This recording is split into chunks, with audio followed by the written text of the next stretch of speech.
지금은 성경 봉독 시간입니다. 모두 자리에서 일어서시기 바랍니다. 오늘 우리에게 주신 하나님의 말씀은 여호수아 10장 6절에서 10절까지 말씀입니다. 기브온 사람들은 길갈 진에 있는 여호수아에게 전가를 보냈다. 이 종들을 버리지 마십시오. 속히 우리에게로 와서 우리를 구출하여 주십시오. 우리를 도와 주십시오. 산간 지방에 거주하는 아모리 왕들이 연합군을 이끌고 우리를 공격하였습니다. 여호수아는 정예 부대를 포함한 전군을 이끌고 길갈에서 진군하여 올라갔다. 그때 주님께서 여호수아에게 말씀하셨다. 그들을 두려워하지 말아라. 내가 그들을 너의 손에 넘겨 주었다. 그들 가운데서 한 사람도 너를 당할 수 없을 것이다. 길갈에서 떠난 여호수아의 군대는 밤새도록 진군하여 기습 작전을 폈다. 주님께서 이스라엘 군대 앞에서 그들을 혼란에 빠지게 하시니 여호수아는 기브온에서 그들을 크게 무찔러 승리하였다. 그는 베토론의 오르막길을 따라서 아세가와 막게다까지 추격하여 그들을 무찔렀다. 이는 하나님의 말씀입니다. 다시 태어나더라도 음평 종합교인이 되시길 바랍니다. 찬양 감사합니다. 좋으신 주님의 은총과 평강이 여러분 모두와 함께 하시기를 간절히 기원합니다. 오늘 이야기를 보시게 되면 기브온 사람들이 급하게 와서 여호수아에게 전갈한 것으로부터 이야기가 시작됩니다. 우리를 버리지 말아주세요. 속히 와주세요. 우리를 도와주세요. 라고 간청하죠. 그러자 여호수아가 전군 동원령을 내려서 정예 군사들을 다 데리고서 길갈을 떠나서 기브온으로 갑니다. 성경은 밤새도록 진군해서 기습작전을 폈다라고 그 긴박한 상황을 적고 있습니다. 여러분, 이게 다 어떻게 된 일일까요? 이스라엘 사람들과 기브온 사람들은 도대체 어떤 관계를 맺었길래 도와달라고 속히 와달라는 소리를 듣자마자 전군이 다 모여서 그 급히 가서 밤새도록 가서 그 전쟁을 치루었을까요? 그 이야기를 알기 위해서는 오늘 보신 내용의 바로 전장을 좀 살펴보아야 합니다. 기브온 사람들은 가나안에 살고 있었던 히위 사람들입니다. 한마디로 이스라엘 족속이 아니에요. 가나안 족속입니다. 지난주 말씀드렸던 헤렘, 진멸하라고 하는 그 명령에 해당되는 사람들이에요. 그 사람들은 이스라엘 사람들에 대한 이야기를 들었습니다. 특별히 여리고성에서 일어난 그 놀라운 사건에 대한 이야기를 들었어요. 하나님께서 야훼 하나님이라고 하시는 분이 그들과 어떻게 함께하고 계시는지를 깨닫게 되었습니다.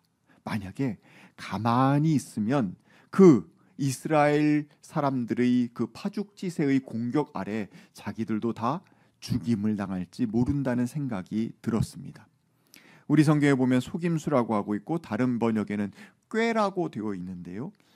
약간 그 중립적인 용어이긴 합니다. 부정적인 의미로 성경에 쓸 때도 있고 긍정적인 의미로 쓸 때도 있는 단어입니다. 꾀를 내었습니다. 이들은 어떻게 했느냐?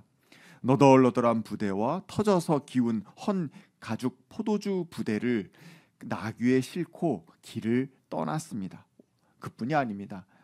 발에는 달아 빠져서 기운 신을 신고 낡은 옷을 입고 그들이 챙긴 거는 말라서 버석거리는 곰팡이 핀 빵을 준비해서 길을 나선 겁니다.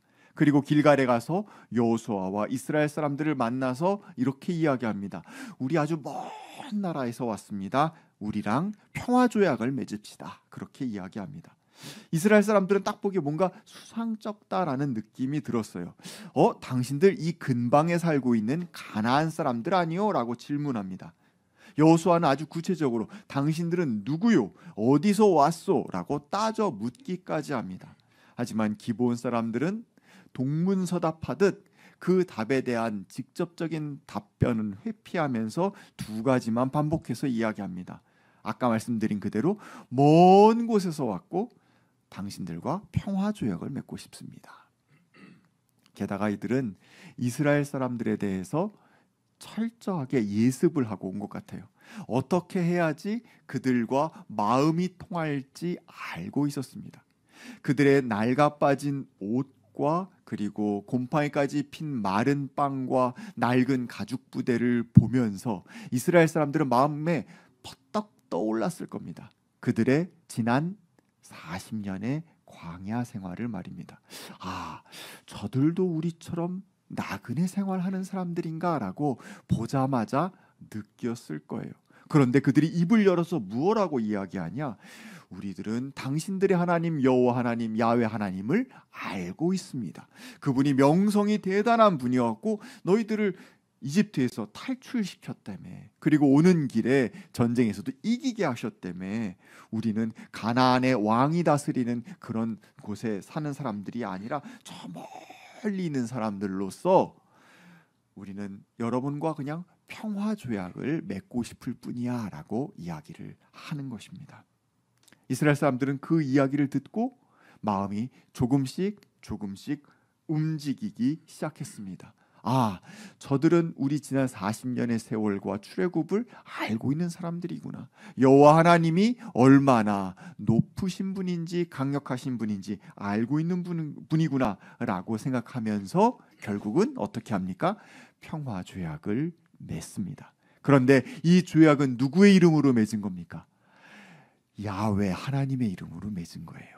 그러면 누구한테 먼저 물어봐야 됩니까? 야훼 하나님께 여쭤봐야 되는데 야훼 하나님께는 여쭙지 않고 자기들이 판단해서 그 조약을 맺어버립니다. 서로의 목숨을 보장한다는 화친을 맺은 것이고 하나님의 이름을 걸고 엄숙히 맹세합니다. 하지만 여러분, 거짓말은 곧 들통나기 마련이죠. 무려 3일 만에 소문을 듣게 됩니다. 저들이 가까운 곳에 살고 있는 사람들이다. 이스라엘 사람들이 가서 확인합니다. 확인해 보니 진짜 아주 가까운 곳에서 살고 있는 가나안성 사람들이라는 것을 알게 됩니다. 백성들은 그들에게 달려들어서 우리를 왜 속였냐고 따지려고 합니다. 그런데 이 상황을 어찌 해야 됩니까? 이미 누구의 이름으로? 하나님의 이름으로 맹세를 했는데 말입니다. 그들과 어떻게 하기로? 평화롭게 지내기로 이미 하나님의 이름으로 맹세했는데 백성의 장로들은 백성들을 다독입니다. 고대의 맹세는 죽음의 맹세입니다. 맹세를 할 때 비둘기를 반을 갈라서 맹세하기도 했습니다. 비둘기를 반을 갈라서 맹세하는 건 무슨 뜻입니까? 맹세를 어기면 이렇게 반을 갈라버리겠다라는 뜻이에요. 진짜 죽음의 맹세인 겁니다. 목숨을 걸고 지키기로 그렇게 하나님의 이름을 걸고 약속했으니 일단은 저들을 살려두고 저들이 우리를 섬기게 하면 어떻겠냐라고 백성의 장로들은 백성에게 제안을 합니다. 나무를 패고 물을 기는 일을 하게 하자고요. 그때 여호수아가 중재하듯이 나서서 일단 기브온 사람들을 꾸짖습니다. 당신들이 우리를 속였으니 그 대가를 치르게 될 것이요, 저주를 받게 될 수도 있어라고 이야기합니다. 그리고 그들에게 이렇게 이야기합니다. 우리 하나님의 집에서 나무를 패고 물을 기르며 종살이를 하시오. 그것을 하겠다라고서 한다면 그 조약을 계속 유지하도록 하겠소라고 이야기한 것이죠. 기브온 사람들도 할 말이 있었습니다. 여러분, 우리가 얼마나 무서웠는지 압니까? 여러분이 파죽지세로 이스라엘 사람들이 가나안을 향해서 이렇게 들어오고 있을 때 우리가 얼마나 살떨리게 무서웠는지 압니까?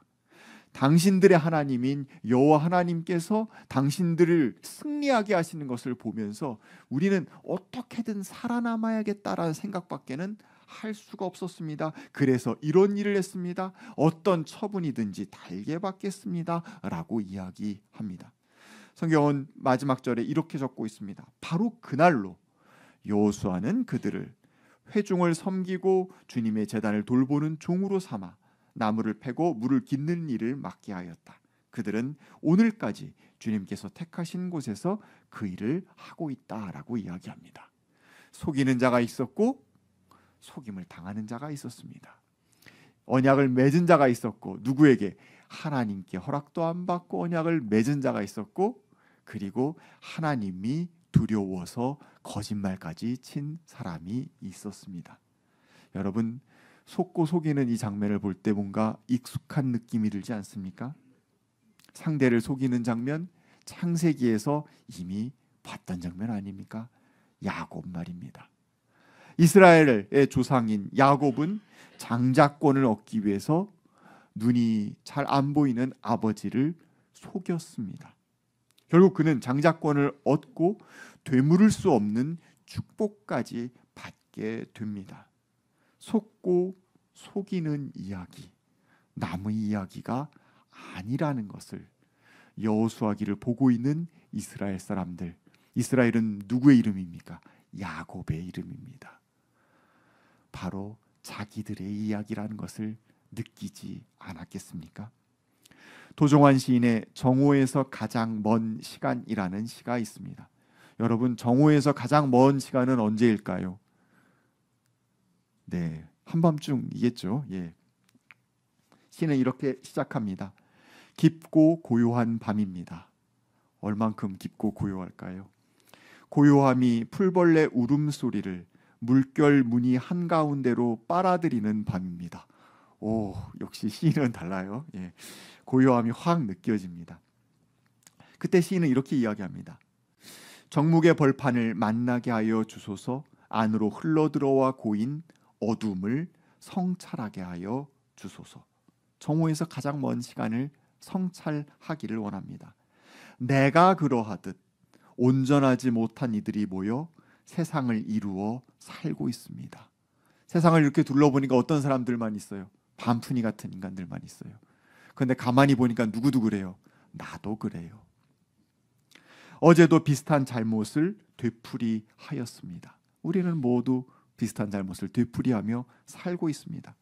그러니 도덕이 단두대가 되지 않게 하소서라고 노래하고 있습니다. 시대는 점점 사나워져 갑니다. 사람들이 저마다 내면의 사나운 짐승을 꺼내어 거리로 내몰고 있기 때문입니다. 라고 이야기합니다.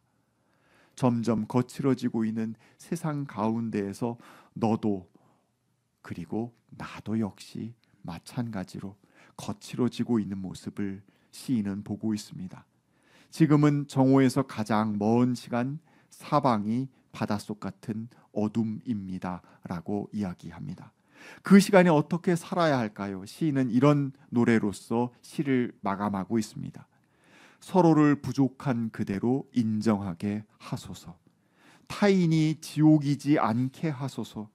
곳곳이 전쟁터이오니 당신 손으로 이 내전을 종식하여 주소서. 사람들이 고요한 밤에 깊은 흙 요석 같은 시간을 만나게 하여 주소서. 내 안의 어두운 날을 차분히 응시하게 하여 주소서. 너도 나도 어둠 가운데 있음을 인정하고 이곳 가운데에서 부족한 그대로 살아가게 해달라고 시인은 노래하고 있습니다. 우리는 누구나 다 부족한 존재입니다. 부족하기 때문에 주님의 은혜가 필요한 사람들이고, 부족함에도 불구하고 우리에게 사랑을 베풀어 주신 분이 우리 주님이십니다.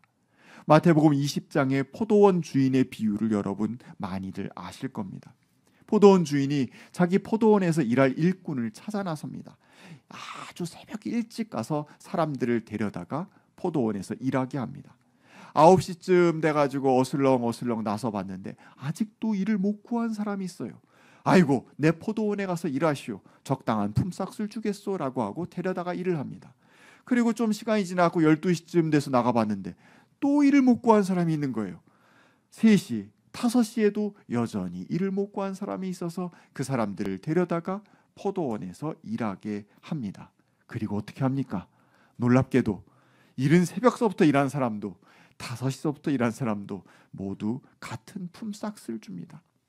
새벽부터 온 사람이 속상했어요. 그래서 따집니다. 그러자 주인이 무엇라고 대꾸합니까?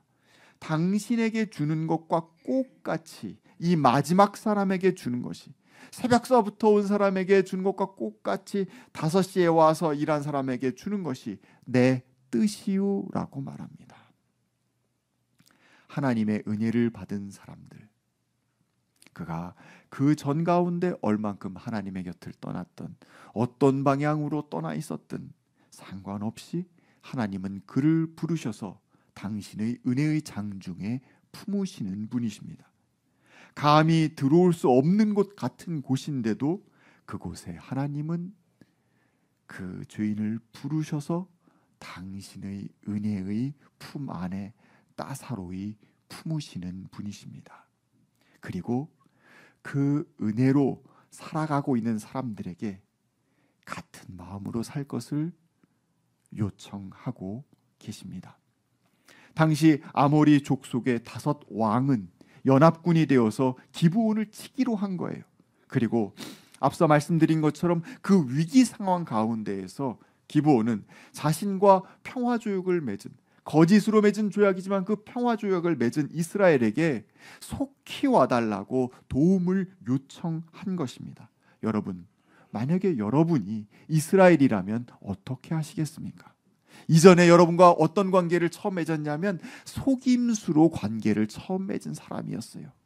그가 와서 아이고 그때 나 잘 봐주기로 했잖아 라고 이야기하면서 나 좀 도와줘, 나 진짜 지금 죽을 지경이야 라고 이야기한다면 여러분은 어떻게 하시겠습니까?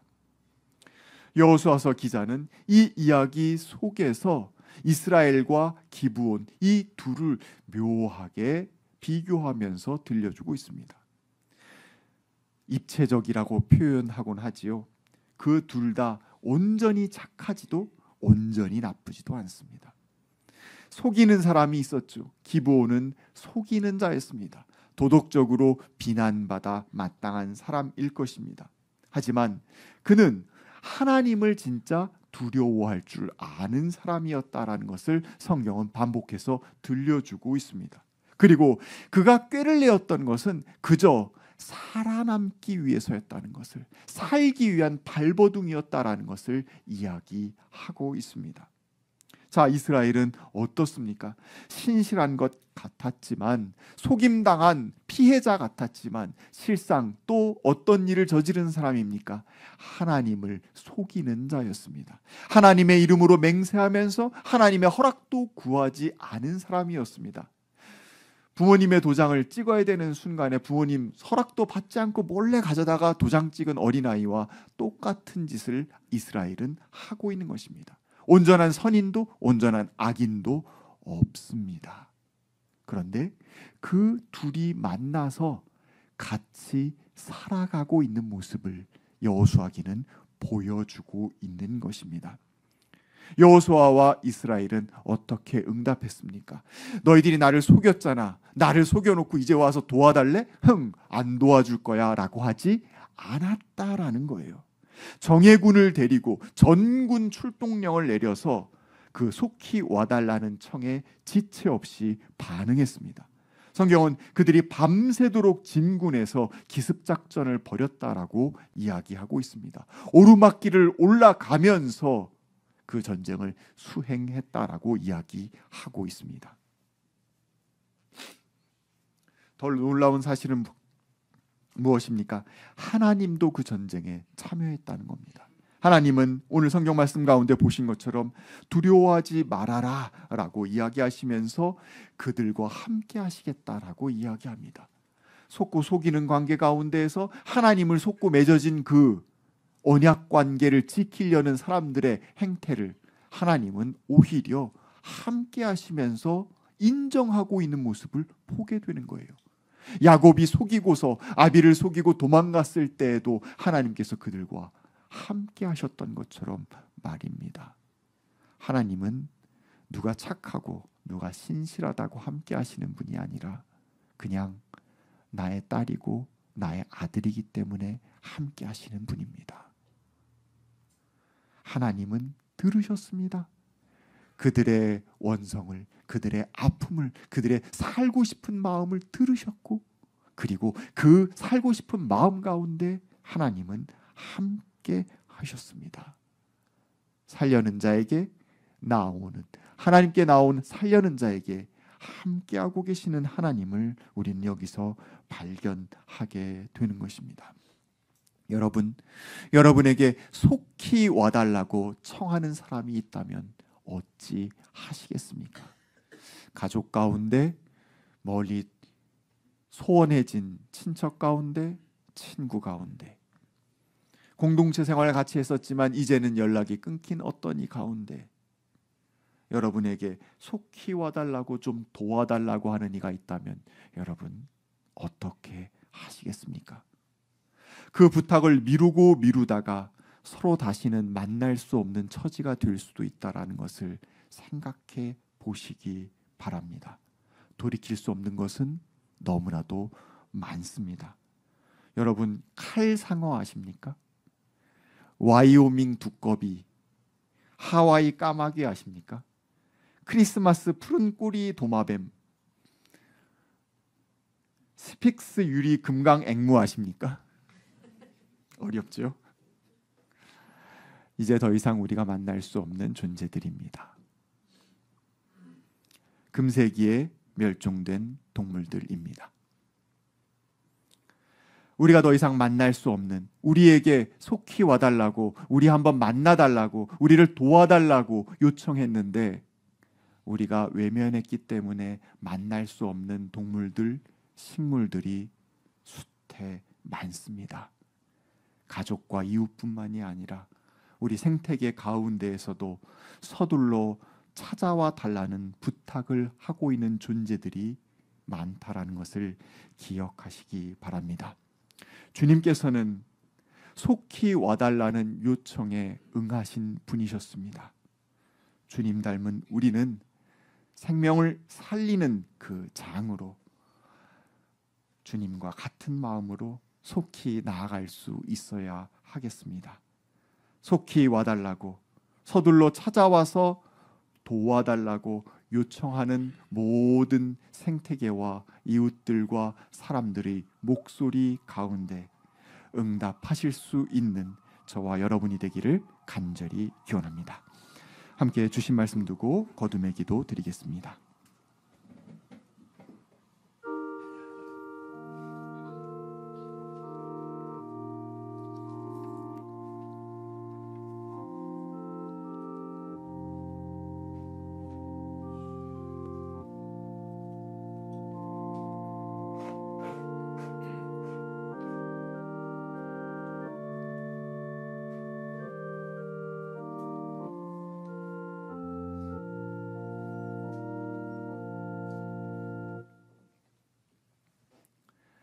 사랑의 하나님,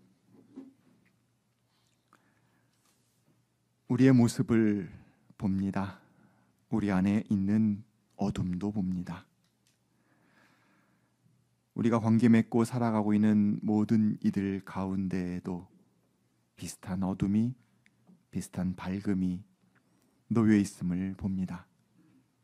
우리는 하나님 앞에서 너나 할 것 없이 부끄러운 존재들임을 고백합니다. 하지만 하나님께서는 그런 우리를 품으시고 그런 우리를 업고 당신의 길을 가고 계십니다. 주님, 그 은혜 가운데 거하여 싸우니 우리도 하나님의 마음을 닮은 자처럼 세상을 살아갈 수 있도록 인도하여 주시옵소서. 우리에게 속히 와달라고, 도와달라고 요청하는 모든 목소리에 귀 기울일 수 있도록 인도하여 주시옵시고 우리의 발걸음을 옮겨 그들과 그리고 그 생태계와 함께 할 수 있도록 주님 주장하여 주시옵소서. 예수님의 이름으로 기도하였습니다. 아멘.